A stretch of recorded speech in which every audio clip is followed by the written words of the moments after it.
anybody knew what, what laid in store, and, but at the time I was pretty much like,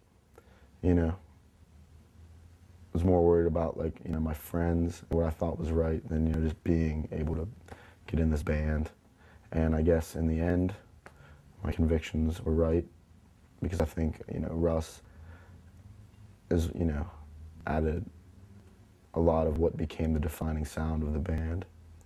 And I don't know if maybe it was some strange, but just something in me just refused. I just didn't, to me it wasn't of any interest if Russ wasn't going to be part of it.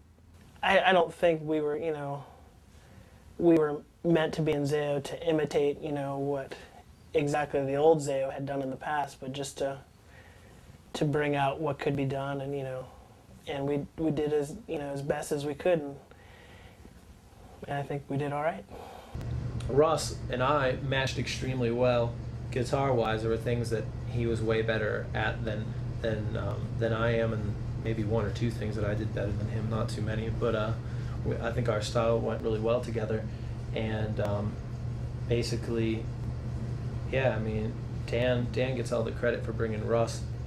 Fortunately, I always said I think the biggest thing I ever contributed to Zao was bringing Dan to the band, because he is Zao, at least in my mind at this point. So I remember the first practices. They were in Brett Detter's basement, and I remember like vaguely writing a lot of the early songs.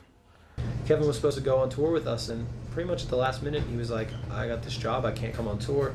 And that's when we decided at the last second that we were going to go out on tour as a four-piece with no bass player, which we were kind of nervous about, but ended up working for a while, I guess.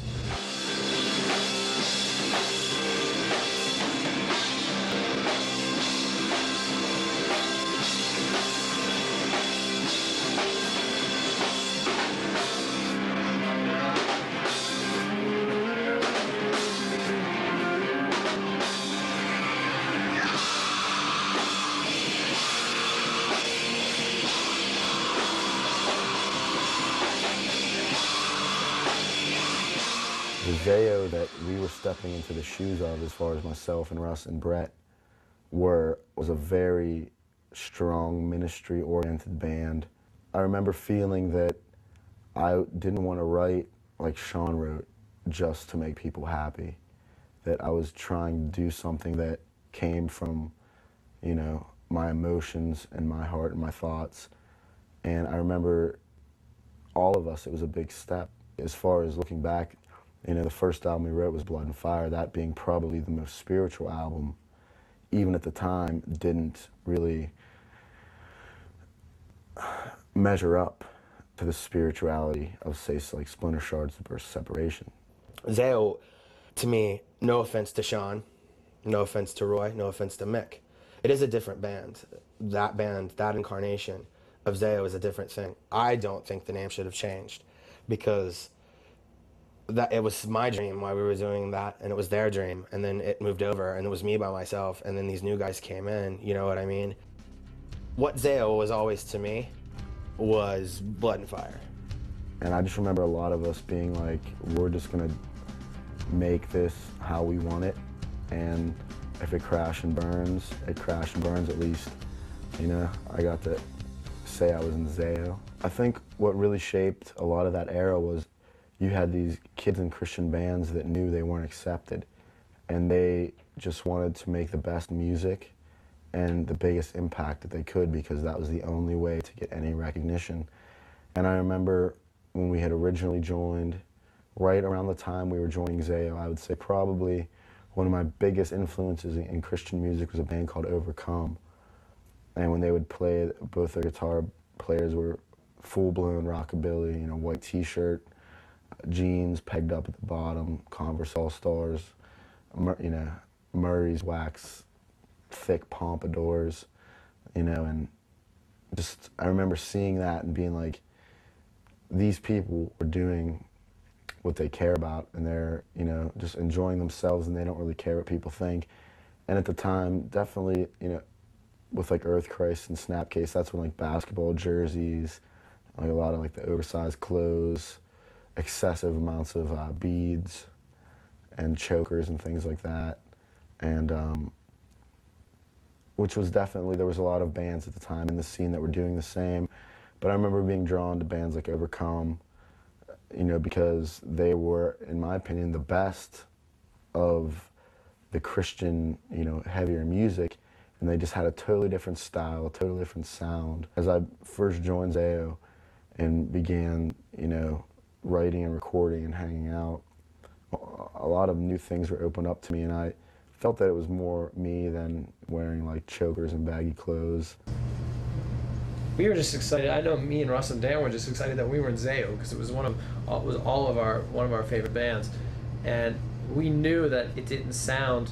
We knew that it sounded a lot different, and we were into this other band a ton as well. It probably tied for my favorite band. This band called Passover that never got big. Passover was the singer's named Jack Wright, a bass player named Jim Ventosa, Brad Heipel was the guitar player, and the drummer's name was Mike. I'm not sure of his last name, but they were all from Greensburg at the time, and they were just not only phenomenally like visually live as far as like presence, but musically to this day still some of the best thing, you know, I've ever heard.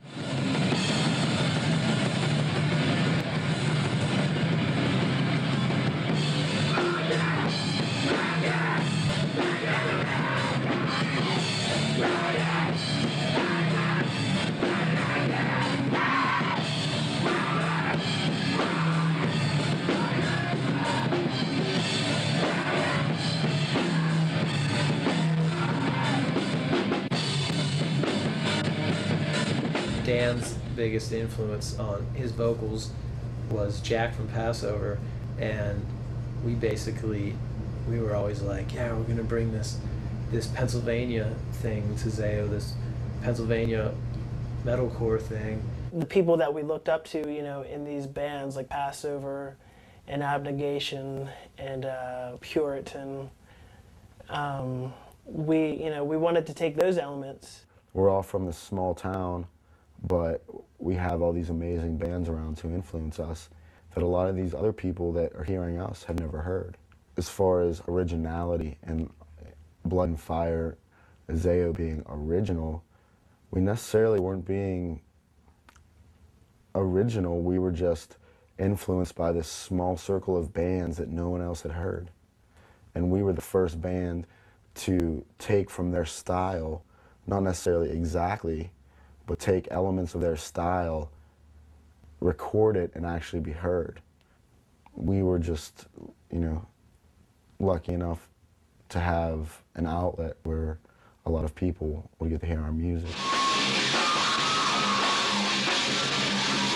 The first Zao show we ever played, I believe, it was in the upstairs of a YMCA school type of building. Back then, a good show was, you know, you didn't have even the drums or guitars or bass mic'd. You just turned up and had a PA for vocals, and you went with that, you know. And a lot of the shows weren't even in necessarily, at least, you know, as far as like, especially the Christian bands, weren't really ever in like real venues, at least, you know, on the East Coast and things like that. You know, you would be stoked to go to a YMCA or, you know, rent out the gym of a school or something. You know, you would just have to sit back and everyone level out their guitar and the bass and the drums. Pretty much the vocals would run through a PA, and that was about it. You were happy if 150 kids showed up. I remember